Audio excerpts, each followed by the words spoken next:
You want to learn something about Pokemon? I've told you guys in other videos.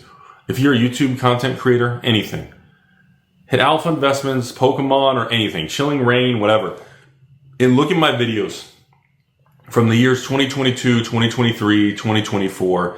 There's a 3-year window of probably 100 videos of me yelling, begging, and trying to get people to buy anything of Sword and Shield and Scarlet Violet.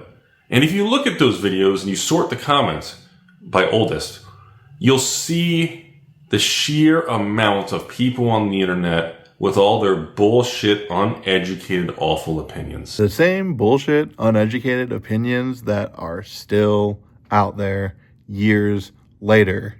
What's going on, everyone? Welcome back. It's Jack. Day 5.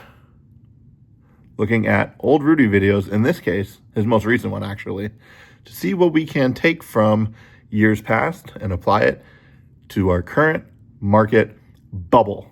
I've been getting some comments about how you can't take, it's not a cookie cutter one-to-one. You can't go back and directly apply what Rudy has talked about in the past and paste it all over what we've been seeing right now. You know, to a degree, you're right. But if you take a step back, take the bird's eye view, the 10,000 foot view, there actually are a lot of commonalities either in approaches, mindsets, or just actual market behavior that if you're aware of it, you can plan for it. And if you plan for it, you can execute a strategy that can insulate you from downside or potentially enhance your upside. It's part of the reason why I chose his most recent current video to drop in after I've hit you guys with videos from 2018, 2019 era, because we've talked about patience, staying the course.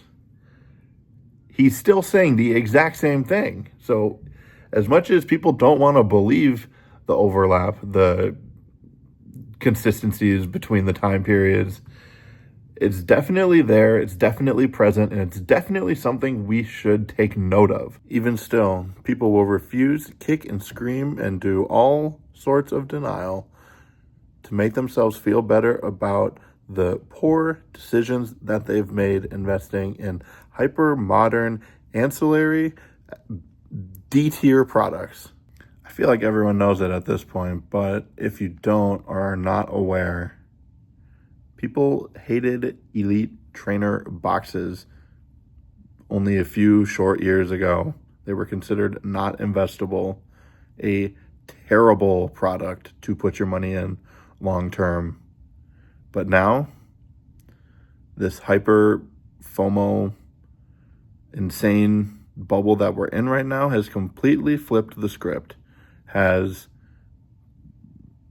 hundreds of thousands of people convinced that just because the only products we are getting right now, the ETBs, the booster bundles, the collection boxes, the pin collections, just because we are getting those right now, that does not mean that they are the best product to be parking your money.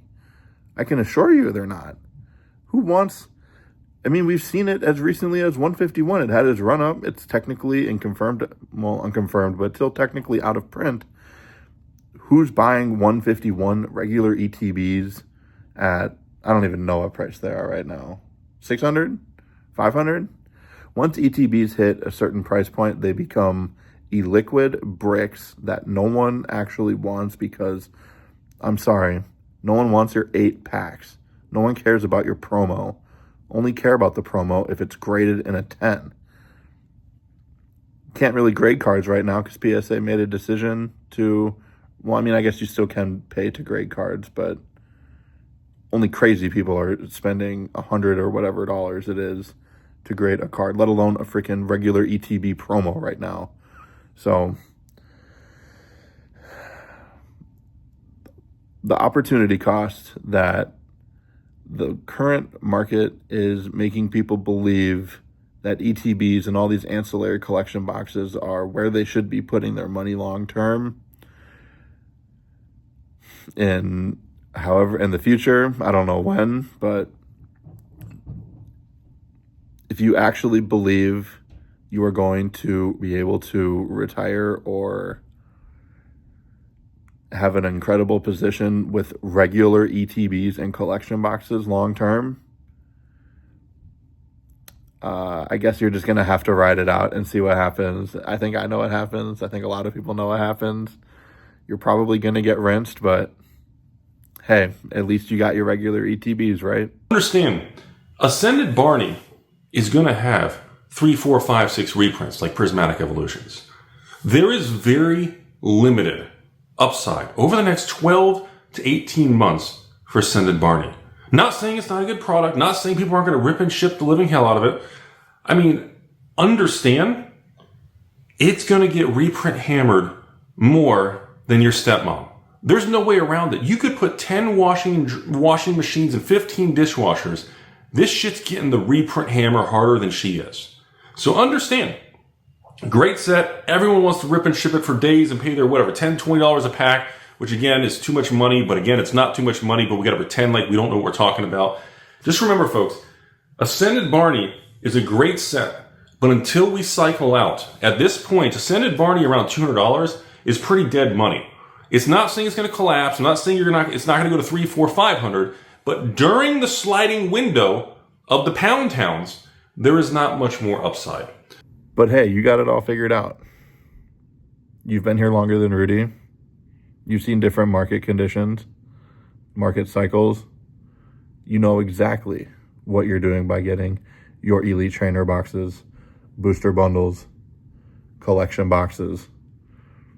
Keep stacking them. I was talking to someone, another content creator in the space who has been around longer than me, knows an infinite amount more, has a lot more experience and everything. Was telling me about an old Vapor Self video, Vapor Shill, the Big V, Prismatic's #1 fanboy. He sold all of his celebrations in order to buy all the Prismatic regular ETBs that man could get his hands on. Now just think about that. At the time, in his mind, it was a great deal. Celebrations was printed to the ground. No one wanted it. Prismatic was going to be the greatest, best set ever. All the evolutions, Umbreon, ooh.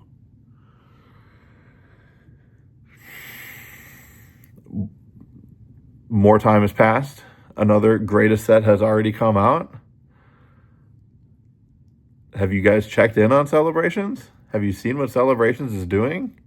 The percentage gains? Especially compared to Prismatic. This is another concept that, in addition to patience, but what you are actually missing out on opportunity cost-wise, instead of buying, 3 Ascended Heroes ETBs at $180 a pop, or 3 Prismatic ETBs at $160 a pop, or whatever they're at. You could be buying actual good products that are less volatile, are in their current world way less likely to be reprinted, and you are insulated from a lot of the downturns. Because again, it's going to take a while to actually see a true bear market. We'll have some fluctuations, it'll go up as much as it goes up, and then when it retraces 10-20%, you're still net positive a crazy high percentage. I don't see how what's happening with grading or rip and ship is going to crash the market unless we get just... Now again, I've told you guys before, I'm going to say it for the 100th time, Pokemon is intentionally not overprinting, reprinting, or restocking Pokemon booster boxes. They're not doing it.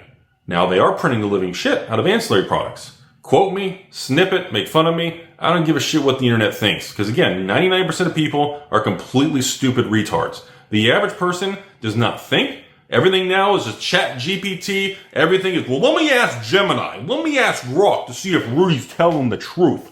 I don't know what else to do. I'm sure AI will tell me that that's the world we're in. Can anybody think for themselves? Probably not.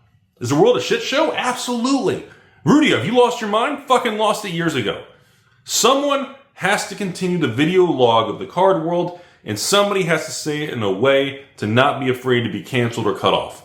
It actually melts my brain to know that people out there can listen and see all the same stuff that I am and come to the conclusions that they need to park their money in ancillary products like ETBs, collection boxes, booster bundles over what is actually known to be way better of a product in booster boxes that are also not getting printed to the quantity that all the other ancillary products are.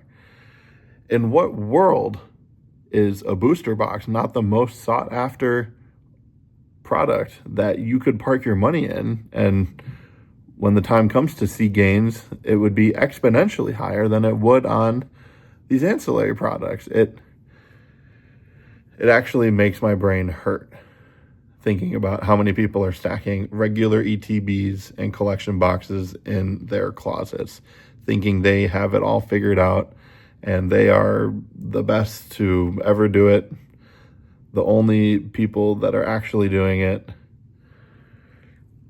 It's going to be fun when everyone, kind of like at card shows right now, when it seems like everyone has the same products or same cards. This person A, B, C, D, E, F, G all have the same PSA 10s. They have the same type of product.